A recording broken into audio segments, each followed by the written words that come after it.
Watch the ice here, Dave. I'm gonna put some stuff on there any minute now.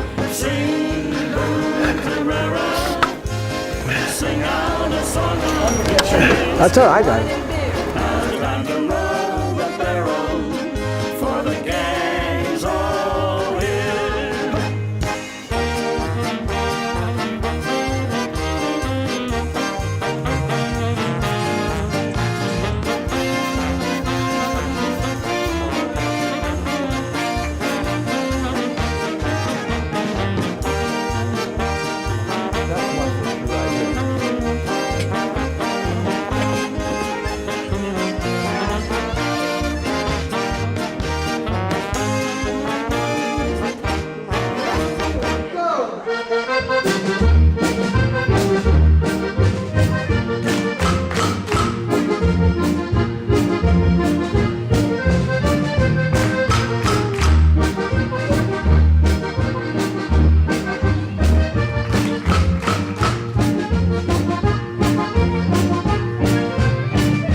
I'm an Elks member for around 45 or 50 years, and I'm a VFW, Life VFW, and I'm a Life DAV, Disabled American Veterans. I belong to the Sunflower Club. I've been with the Knights of Columbus since I was 18 years old, so that's about 60 years I've been with the Knights of Columbus. I've been American Legion. I've been with the American Legion. I'm the oldest member there, 57 years. And I'm an honor guard for 15 years already at the Fort Logan National Cemetery. And there's times that I'm at the Fort Logan National Cemetery, very, very cold, snow, ice, and rain, many times in the winter time, where we bury we bury 18 to 25 every day. That's their average. And we're over there a lot of times where we're on our station where it's one after another. And we fire every time, every 15, 20 minutes. And I'm very proud to be one of the members there. Aim! Fire! Freeze! Red! Go!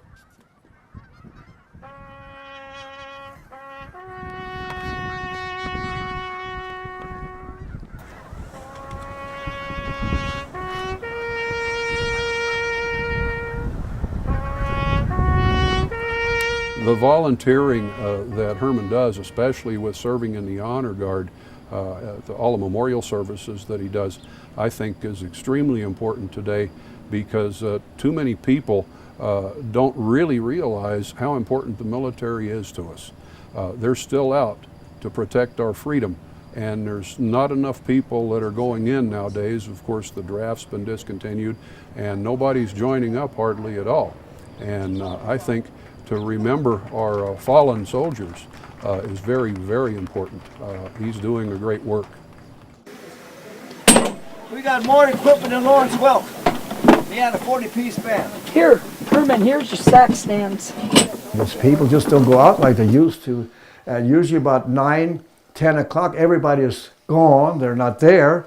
And years ago, we started playing at 9 o'clock, and we played till 2, and then they had to get the cops to get them out. Today, 9 o'clock, I don't know why the changes is so, I don't know, is it a drinking laws? I don't know. But people just aren't going anywhere. And the younger ones, the older folks are dying off. The younger ones don't go to that kind of music. They want this rock, which is fine. Everything is fine. It's we don't knock anybody, but it's the music business today is pretty scarce. A lot of changes from then to today. Today, it's pretty skimpy. We're only about 4 or 5 bands left in the state of Colorado that I know of, and it's pretty slim. It's just not like it used to be. You go to polka dance and it's all us older people. Once in a while you'll see a little tyke out there dancing and they do real good, but if they would just keep on bringing the rest of them with them and keep polka dancing going, it would be great. My great-granddaughter, she's 5, and I turned some polka music on a while back and I got her out there, and that little girl caught on really fast. And if we could just get that generation just to, teach them how, they would do it. They would keep it going. And she liked it. She kept saying, "Nana, come on, let's dance."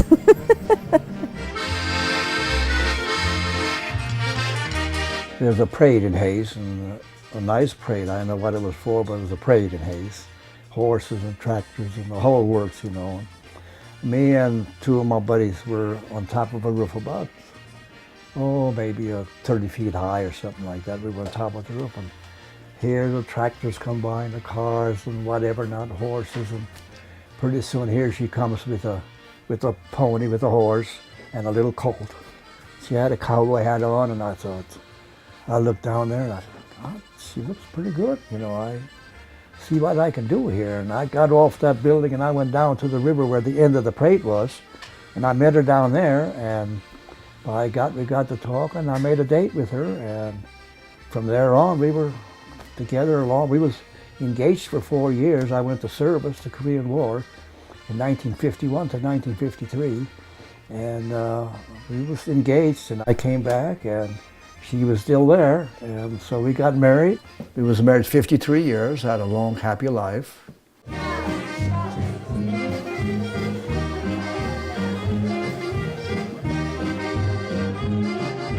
I want to thank each and every one of you to be here today on my 80th birthday. And it's not just my 80th, it's what you folks done through the years and gave me all the support the last 50, 60 years.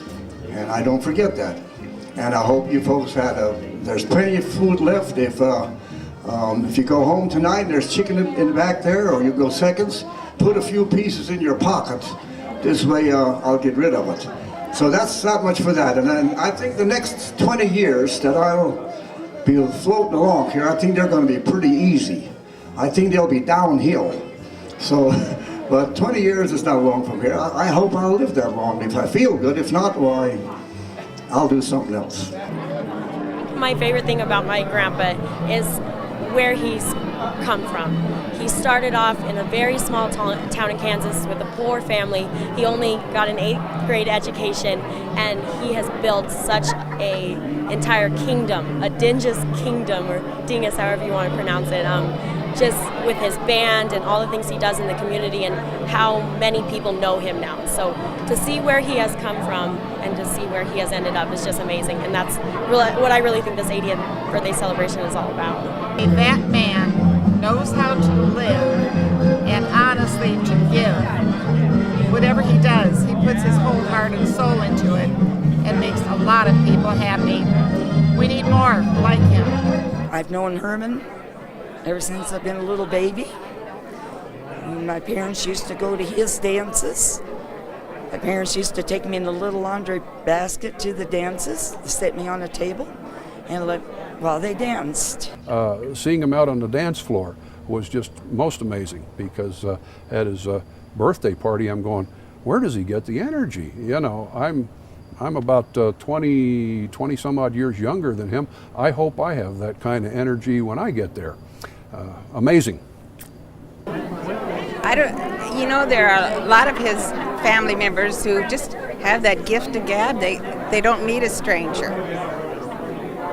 They can always strike up a conversation with whoever.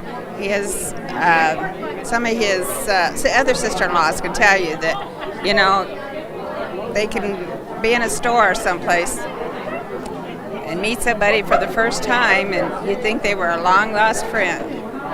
It's kind of Dad liked him a little bit better than the rest of us boys. And the things I remember, he went to Victoria in a 41 Chevy we had, and he rolled it. And I don't think Dad said very much to him, but some of the rest of us would have been in a lot of trouble. I come from a family of 13, and it was pretty tough growing up wherever you was back in Kansas. There was a lot of hard times, and it was pretty tough. I went to the 7th grade. I barely made the 8th. That's as far as I got. But I remember the dust storms very well. Our barn was probably 100 yards, 75 yards to 100 yards away from the house, and you couldn't see that. You couldn't see none of the buildings. And when we get up in the morning, where our heads were laying, Mother come up with a wet rag and put it over our face. And we'd get up in the morning, and around the pillow was just nothing but dust, where the dust come through the windows, It was pretty tough. Nighttime, everything was red. I remember so well. Everything was, when the sun, we didn't see no sun, but it was just red. Everything was red. The next morning you get up and it was just dark. It was just nothing but dust. And the stone posts, we had back there in Kansas, we had the fence posts, they had posts that were dug in about 2 feet, and the rest was maybe like a fence post. They were half to 3/4 all dirt, nothing but dirt, dust and dirt. We all had our chores. We was born on a farm, and we always had to get up very early in the morning, as I recall, and there was no lights whatsoever in the barn, so we all had to do everything in the dark. Then we had outside toilet, was our outside, our restrooms outside. There was no hot water, it was all cold water, and we all had to sleep upstairs. We only had, it was a 2-bedroom, and my folks, we had a 3-bedroom home, and to raise kids in 13 kids in a 3-bedroom home was pretty tight. I believe in the 40s, my father went to work for WPA, I remember that. So, and we was on the farm, we had our chickens and everything, but it was still tough, but had to go to work for WPA so we all could make a living, and we were not the only ones. All the farmers around there, they were all poor. Around that area where I was born, 4 miles south, there was a big Catholic church there. They built by hand, all in stone, all by hand. Everything was done by hand. Then we had a church in Piper, and then from Piper to Vincent, from Vincent to Victoria, from Victoria to Walker and Gorham and Ellis and Antonina, and all Catholic churches were in there, and just a lot of little towns, and they were pretty religious at that time. Oh, it's a nice little quiet town, and it's real peaceful, and it seems like everybody looks out for each other. When we milked the cows in the morning, well, we had to be in church at 8 o'clock in the morning, snow, rain. A lot of times we had an old 38 Chevrolet, and we had to push it out of the garage and push that thing every morning so we could go to church, and we got to start it. By the time we got to town, we was 5 miles away, and by the time we got to town, the heater just started getting warm. So, it wasn't easy. It was a tough going. But we grew up, and we grew up with a lot of respect, and still have our morals today. Nice people. The whole family, they had a big family, and they were all in music. That was a musical family. My brother was the oldest one, and he had a band. He had his own band for several years till he got into World War II. And I got a hold of a 12-bass accordion, and it comes from Mike Befford. Just a real old 12-bass. And that's how I started out when I was about 12 years old. And I started playing accordion by ear. I never had a lesson in my life. My mother played a little bit of piano. She played a little bit of piano. In fact, that's where I really started out on a little piano. I wasn't even high enough to get on the piano to play, see the keys. And there were so many keys not working, so I kind of bounced around. And my first number I played was Mary, Mary Had a Little Lamb with one finger. That's how I... A lot of these musicians learned by ear. They picked up an accordion one day as Mr. Dingus, my dad. They learned playing music by ear. There were no notes, they made it sound, and they knew by ear exactly how it's supposed to sound, and that's how they played. And again, you kind of be up a creek if your sheet music ever broke and if you were playing by, but these guys never had to worry about that because it was just in them. It was something just inside of them that came out. And in 1939, there was nowhere to go. I mean, we had to go somewhere. So, in fact, I think, if I remember, my Uncle Joe, he brought us back here to, I think, was it Uncle Joe with a truck? He come out and loaded us up, Mom and Dad and my family, the kids, the most that were there, all on the back truck with the little furniture we had on to Brighton. And then from there on, my father rented a home in Brighton on 3rd Street, and he paid $16 a month. That's what the rent was. And we all went out and we were harvesting the beets. We were not harvesting, but we were picking the weeds out of the beets. We row after row all day long. 2 cents a pound to pick beets. 2 cents a pound. So if the whole family made $8, $9 a day, that was a lot of money. 3 years we were in Brighton, and we moved back on the farm. And believe me, when we came back, we had a dog. His name was Cap. And 3 years later, we came back on the farm, and that dog was still on our farm. Remember that? A dog still back on the farm, laying on the porch, waiting for us. He never forgets his roots, though. He never forgets who he was and where he came from, or the people that he lived around. And he never forgets his German heritage.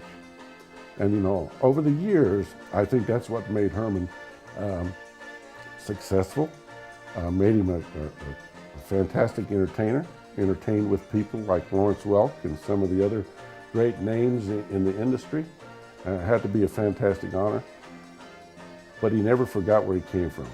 It was tough, but we all had a good time because we didn't know any better. I got out of service in 1953. I got out of the Korean War, and I my wife worked at a store. I forget the name of the store back there now. She worked there. She got $29 for 54 hours for a week, $29. And I went to work, got out of service. I didn't have a job, and I finally found a job with Tony Klaus at a pipeline, 75 cents an hour. And then I worked for him for a while. I got laid off. I told my wife I don't know what to do anymore. Our rent was about $30 a month. And I had a sister living here in Denver. And I went to the store and I said, Lorraine, get ready. I said, I'm getting the heck out of here. I said, I'm going to move out to Denver, and maybe my sister can help me out, get started. So we moved to Denver. We loaded everything we had in our car. It was a 51 Chevrolet, a mortgage to the hills. And we put all we had was our clothes. And we moved out here, and we found a place right behind Gates. It was a little shack. We lived in a little shack for $37 a month there, and I went to work for Samsonite. And I got 75 cents an hour. Then I got laid off. But we hung on to it. We went back to work for Cunningham's. I was a professional engineer for Cunningham's, washing pots and pans. I called that a professional engineer. Pots and pans, 75 cents an hour. And my wife was hostess. And we worked our way to about a month later, Samsonite called me back. And I was with Samsonite 35 years.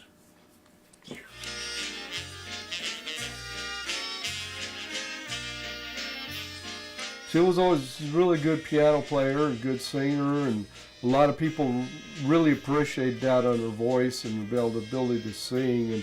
And she also did a lot of the book work and stuff to kind of really, keep the band organized and call have to call. She'd call people up and say, "Hey, we're playing at so and so." Remind them that they, thank you for calling us. We'll be there and that. And, mailing.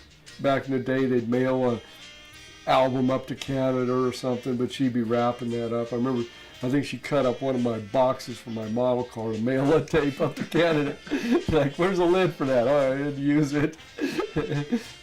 But, they just kind of the glue kept it together and that. But she had MS for 33 years, and when it happened, she started out very, very slow. She kind of wiggled a little bit, not staggered, but then we noticed that, and we took to the doctor. The doctor never could tell us what it was. And we went to the doctor quite often and couldn't really diagnose it. Couldn't really take it out. And all of a sudden he says, "Herman, I think your wife's got MS." And I didn't even know what MS was. I didn't know what it was. And even as my grandma's health deteriorated through her multiple sclerosis, she hardly missed a band gig. You could tell that it was really something that she enjoyed, and it was a really good distraction from all the pain that she was in. And my grandpa was very accommodating. As she got weaker and weaker, he did all that he could to keep her independence, whether it was building wheelchair accessible ramps in the home or through the car. He always made sure that she was comfortable and always made sure to include her in the band. But she lived through it for 30-some years, and I tell you, she played a job. 2 nights before she died, she played a job.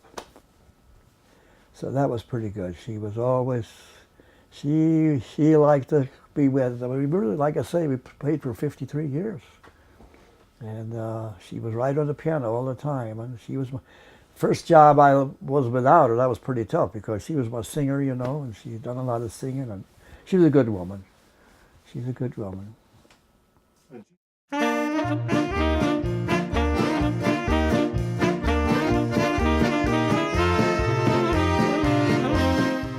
We're okay. We're in good shape, I think. I have to find me a 2x4, see if I can't get that up. If not, I'll just leave it lay, just the way it is.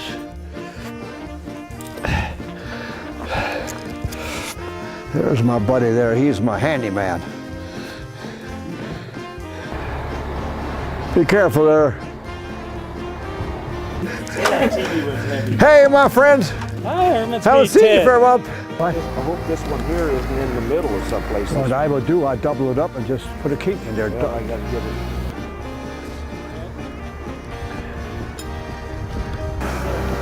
Well, one goes this way, one goes that way, and one goes over that way. Show it to me. I'll have Daryl grab it. What I will do, I double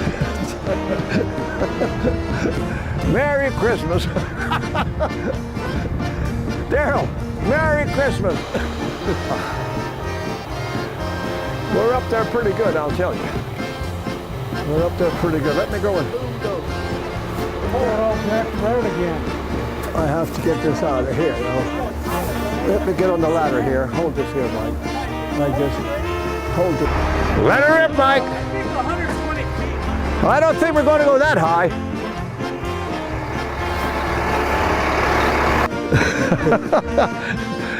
That Santa Claus up there, I think that's gonna be the highlight of the city. Herman, you be careful up there. Oh, I'm just playing a little bit. Oh no. Have you got it? Oh, he's got it. He's got it in front. Here we can work this here the other way.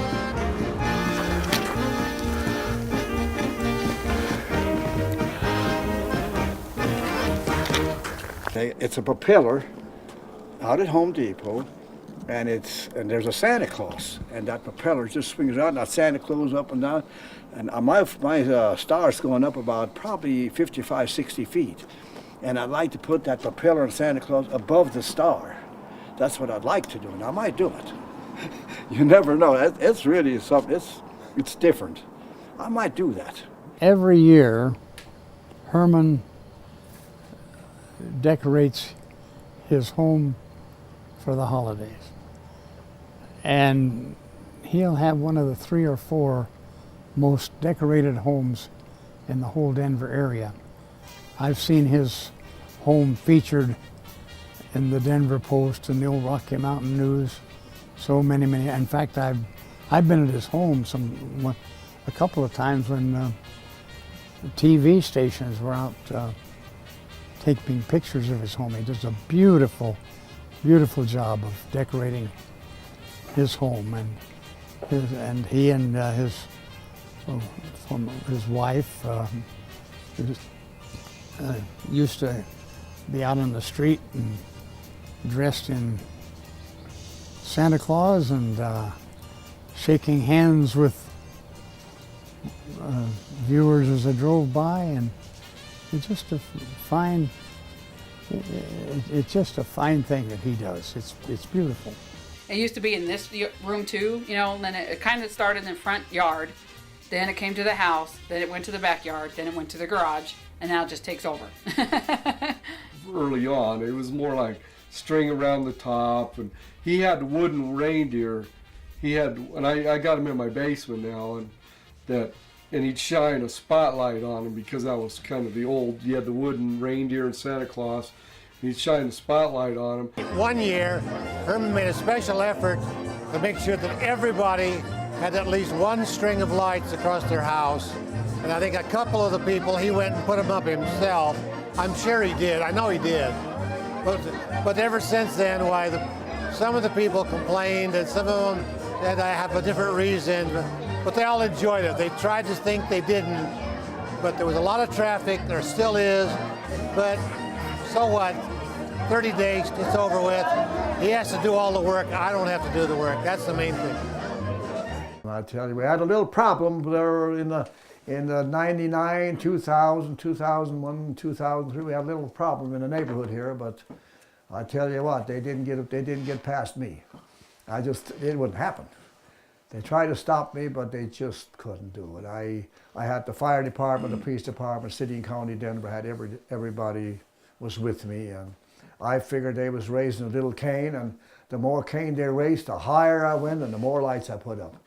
And the last few years, everything is very nice and quiet. they don't bother me, so I leave that one alone, you know. Which they finally did have a mediation. They had agreement on that, so, you know, shut her down at 10 o'clock, not idle the buses and that. So, and I don't think it was that he disliked Christmas. It's more that he didn't like kind of turning the whole block into a, you know, public spectacle. The decorations were just out of this world. So beautiful. It just went on and on and on, and you thought you were through in front of the house, then you go to the back of the house, and there's more decorations there. Early 60s, when we started our Christmas lights, we put up one strand, me and my wife. That's all, one strand. Because we didn't have no money for any more. So then the next year, we had two little trees beside our house, and we put lights on there.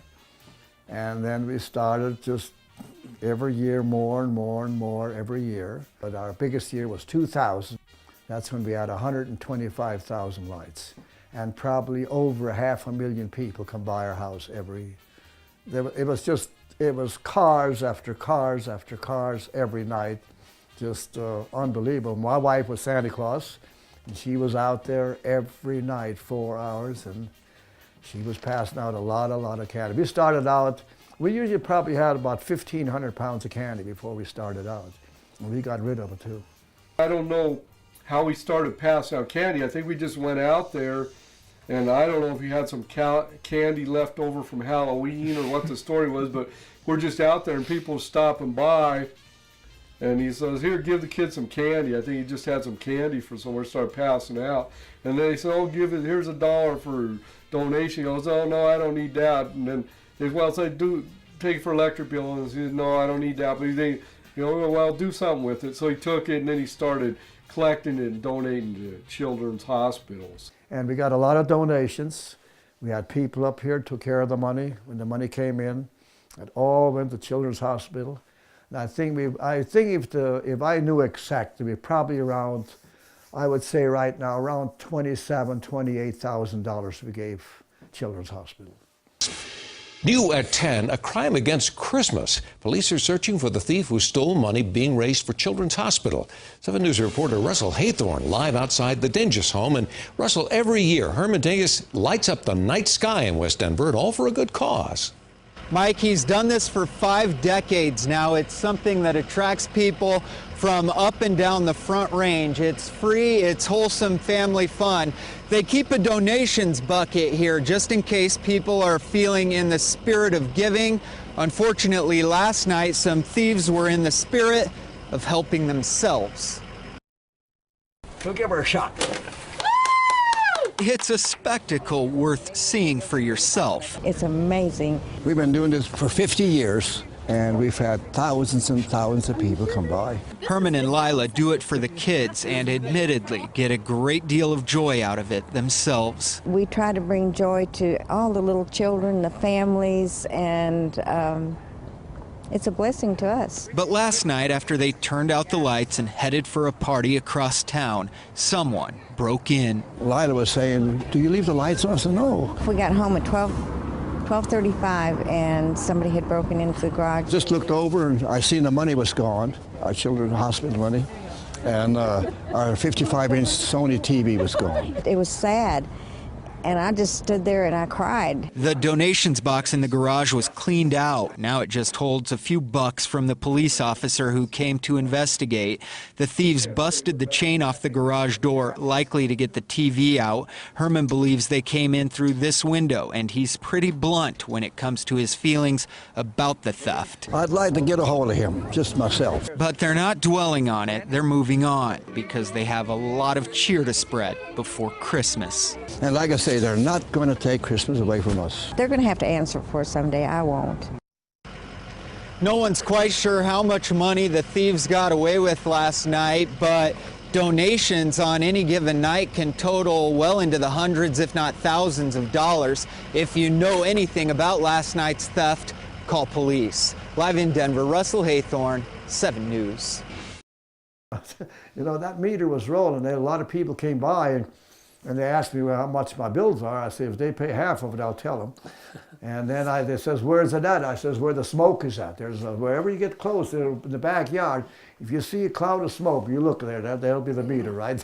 The meter will be there. We had a lot of parties in our garage here. We had plenty to eat and plenty to drink for the folks, plenty of candy for the kids, and a nice, clean fun, a lot of fun. We have a lot of old people come in. We had people from Russia.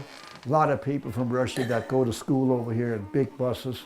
And I have to say, I was very surprised that I've seen these younger kids out on the street on their knees. And I never could figure that out. They were on their knees out there, a lot of them, on their knees, and just looking where you say, God loves you, and happy birthday, Jesus, and God loves you, and all these, you know, decorations I have. They really, really never seen anything like that in their lives. In fact, I had some letters from Germany, Russia that we had where people were translating over there and writing English and told them how nice it was over here. So we've done something good for a lot of people. At least we tried. Hi, come Santa Claus, here comes Santa Claus. I've got Santa Claus Lane. He's got a bag that's filled with toys for the girls and boys again. Hear those sleigh bells jingle, jingle, what a beautiful sight. So fill your hearts with the Christmas cheer, 'cause Santa Claus coming tonight. Everyone, here comes Santa Claus, right down Santa Claus Lane. He's got a turban, all his reindeer pulling on their train. Bells are ringing, children singing, all is merry and bright. So hang your stockings and say your prayer, 'cause Santa Claus coming tonight.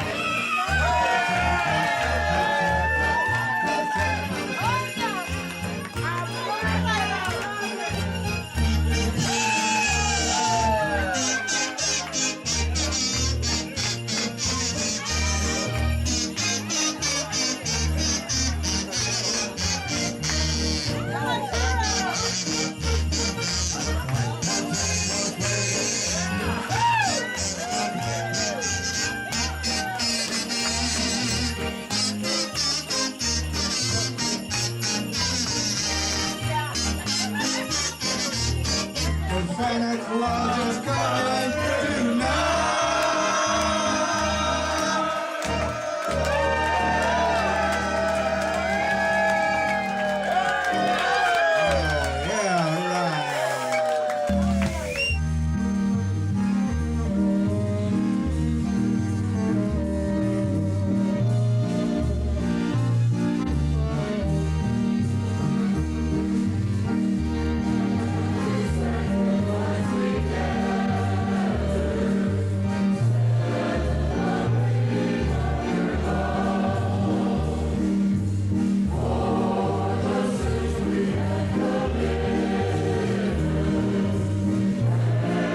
Well, I run the Colorado Polka Days for 13 years, and I had just about anything you wanted at this Colorado Polka Days.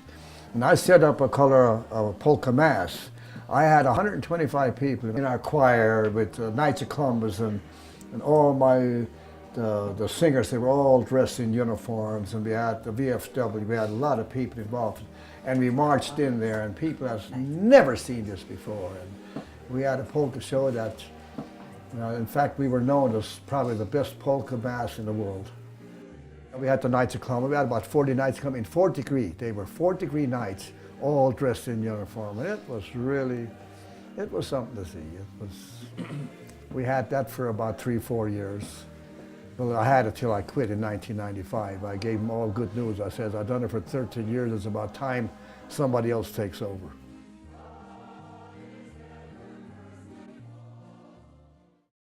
I bought an accordion from Fred Music Store, and it was $210. It was a Hohner, 120 bass. And I didn't have any money, but I knew Fred pretty well at that time, and I paid it off $5 a month. That's how I paid it off. And a club hired us, me and my wife, and there was an old piano there, and I had that accordion, and we played a very nice little job for him, polkas and waltzes for maybe a group of around 20. And when we were through playing, this man come over. His name was Paul Carlene.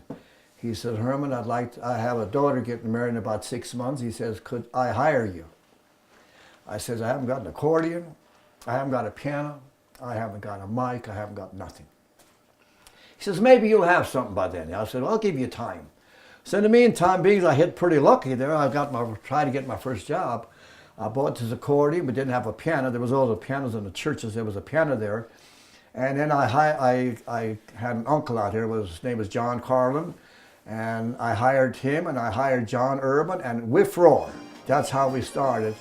And we played a wedding full house, and we done a pretty good job for him. And I tell you, after that night, I think, if I recall, I booked 6 jobs that night. And I started rolling, just kept on going. Just kept rolling. And in 1960, I made my first 33 1/3.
27 cassettes plus 12 LPs, and I'm just finishing up my 12 CD, and I'm working on my number 13, and we're also planning on making a Christmas Carol. So we've been keeping rolling. I was on the show with Lawrence Welk. I was on the show with Frankie Yankovic. I remember Lawrence Welk on TV. We always watched that before they always had a band, or a dance to go play. And then I was too young, and I don't remember what year it was, but I sat in front of the TV and watched him on the Lawrence Welk show. I don't remember how old I was, though, but I remember doing it, That was kind of exciting. I recognize him as, Dad on the stage, Lawrence Welk people knew more about him. Like now, you tell somebody Lawrence Welk, if they're under maybe 30, they don't even know who the heck he is or something. But at that point, he was on every Saturday. So if you say my dad played for Lawrence Welk, it was, oh yeah, I know him. And then we'd have the picture in the garage or on the wall here and say, oh, look, that's Lawrence Welk. And people would recognize it. It was a good memory, and it was fun, to see the man that I called Dad. There's my dad on TV, and I didn't know who Lawrence Welk was for nothing, but then I saw my mom, so it was fun, yeah. And I backed up Myron Florin in quite a few different states. In fact, my brother was up in Laurel, Montana. There was a lot of people. There was 15,000 people up there in 3 days.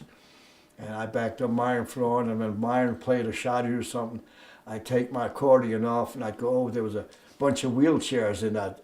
Down below, it was a big stadium, and down below those people were handicapped, and I went over there, and I remember that where I there was a woman in a wheelchair, and I grabbed that wheelchair, and I was just dancing with her while they were, just, make these people happy, And we do that today yet.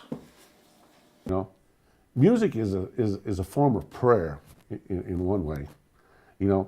It's almost, as you can see, some of our churches are even more progressive in their music because it's a form of worship, it's a form of prayer, and it's a form of giving thanks in a lot of areas.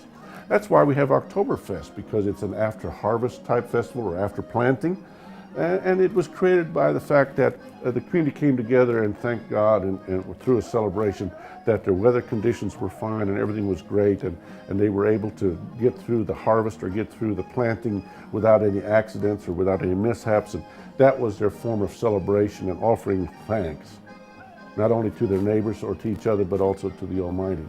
The polka generation is fun. They're polka people. They're accepting of you. They, if you don't, like I said, if you don't know how to dance, they'll teach you. They'll get you out there and show you. I don't remember a time going to a polka dance that I didn't have fun. So it was fun people. It picks up everybody's spirits. Now, you've been listening to Herman's music all night. Now, you can tell if it's a two-step, or if it's a waltz, or if it's a Dutch hop, or if it's a polka. Everybody's spirits just pick up, and they get up off their seats and get out there and dance. It's the best exercise you can have is to dance. I mean, everyone loves to dance to polka music. It doesn't matter what age you are, or even if you know how to dance to polka. You will learn when you go to a polka dance. So really, it was something special, and I hope that somewhere in the future, people can continue that music. And then the polka people, they don't judge you. If you don't know how to dance, there's always someone willing to teach you or dance with you, And I think that's kind of what I got out of it, was it was always fun. I taught her how to dance. When they were little, I used to carry him around with me, and then, we'd polka dance. And then gradually my daughter Amber, she learned how to dance with me. So that's what we usually do. Even if we go to my dad's polka dances now, her and I will dance together. And my son, he likes it, but he really didn't get into the dancing part of it. I don't know, it's really lifestyle. I mean, I think for the people, my dad's generation, that was their music that they grew up with. They listened to it young, and they grew up with it, and I don't know, some of them didn't even really have radio or something, so they'd go out to dances on the weekend. That was their music, and I know there are people that polka is a lifestyle, because they'll go around the country to various polka events, and there were lots of like polka-thons or polka party or polka events where it would go on for 2-3 days, but I don't think there's as many now as there was even like 15 years back, because it's trending more towards, it was more the older set, and at least with the average Americans, it didn't get picked up as much by the younger people. 52 years ago, I played Lee and Helen's wedding. I played their wedding back there in that little town, and a lot of people. They were always packed. There were a lot of beer, a lot of food, and a lot of dancing, a lot of music. And they don't stop sometimes. In fact, I played weddings for 3 days in a row. Played Saturday, Sunday, and Monday. What they call chivarir. Chivarir, that means go right on till the end, 3 days. Not only did he have a fantastic talent, but he had a love of life, and he has a love for his neighbors and friends. Happy birthday to you. Ron, and many, many more. Sometime. Never mind. There you go.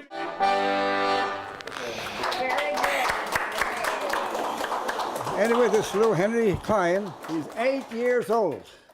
And we're going to play a couple of numbers. I'm going to play with him. I hope I can. Let's see if we can do the job. Okay?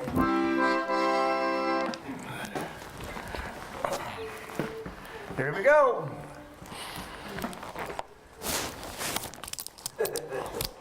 Gotta get organized. We're gonna play Home on the Range. There you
Very well done, Henry. Thank you. I know it's really important to my grandpa that he passes down his love for music. He encouraged my dad, he played the trumpet. I ended up playing the saxophone just to be like my grandpa when I was in middle school. But what he ended up doing was passing down the saxophone that I played as a child now to my son. And the hope is that someday maybe he'll start playing the saxophone as well. So every time I talk to my grandpa on the phone, he's always asking if my son is playing the saxophone yet. And granted, my son just barely learned how to walk. But of course, he wants to know as soon as he's able to play.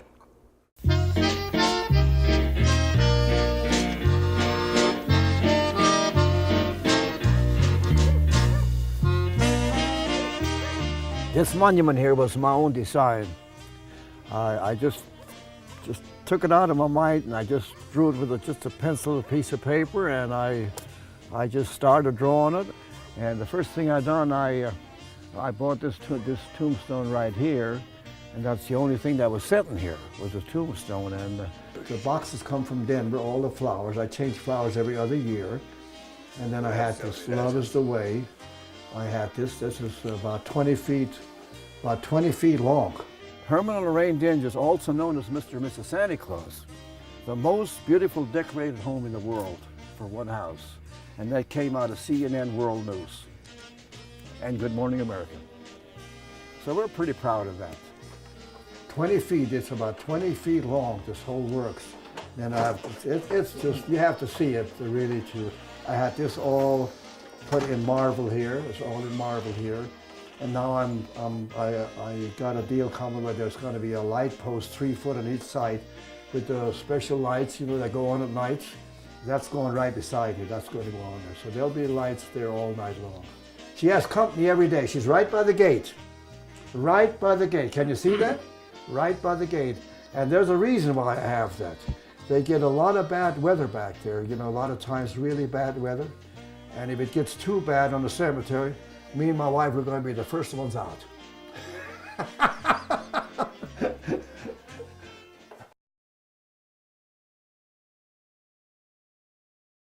Well, I met him 2 years ago, but it was just mutual, like. But she came up to me and bought a couple of CDs, and that was it.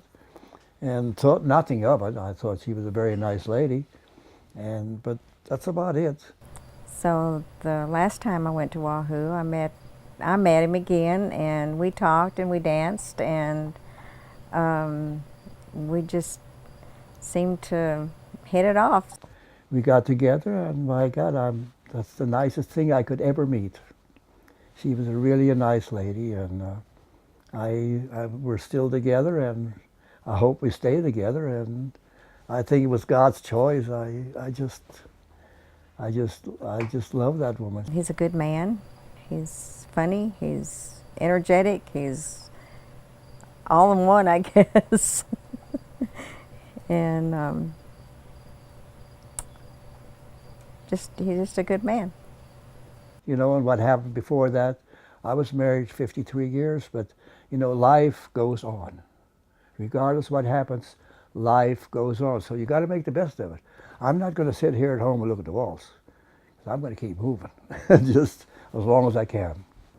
When I think about my grandpa's life and what he dedicated and built with his polka band, I really think about all the hard work it took. And that's something he really instilled in us as his grandchildren, to know that he started dirt poor in Kansas with little education, moved to the big city of Denver, and created just this huge empire with the Herman Dinges Polka Band. So I think that's something he's very proud of, something we've always been proud of too, that he was able to create so much all on his own. I mean, he learned to play those instruments all by himself. That's pretty amazing to think that he was self-taught and was so good at all the instruments that he learned to play, and then he used that talent in order to entertain and make so many other people happy. But I like people. I love people. I like them all. I love them all. You know, I had a couple that come to my dances, and they didn't care if it was 150 or 200 miles. They usually, not every time, but they was on my dances a lot. And the guy says, I even forget his name, now that's how many years it's back. He says, Herman, when I die, I want you to be in front of my grave. And I want you to play In Heaven There's No Beer. And I thought, whoa, that's strange, you know, to play In Heaven There's No Beer. And that's I only done that. I said, I'll tell you what I'll do. If I live long enough, I'll be there and I'll pay for it. And I was there. I went to Nebraska, McCook, Nebraska, and I played In Heaven There's No Beer right by the graveside. And people seemed to kind of uplift them, you know. It was better than tears, I guess.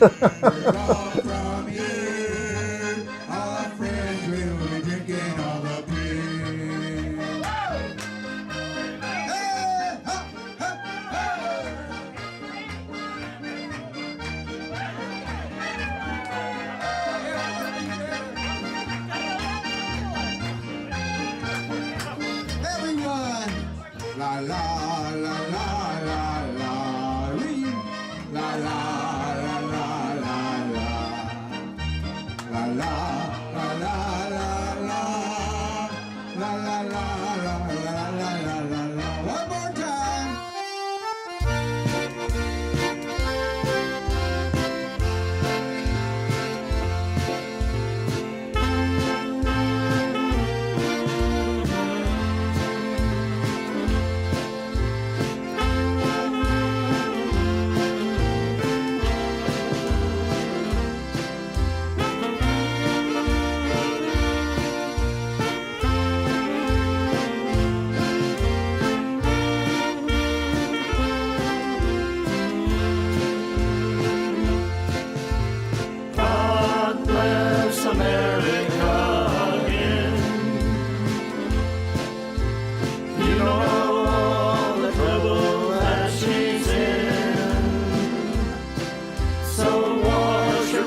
sure do wish you'd bless America again.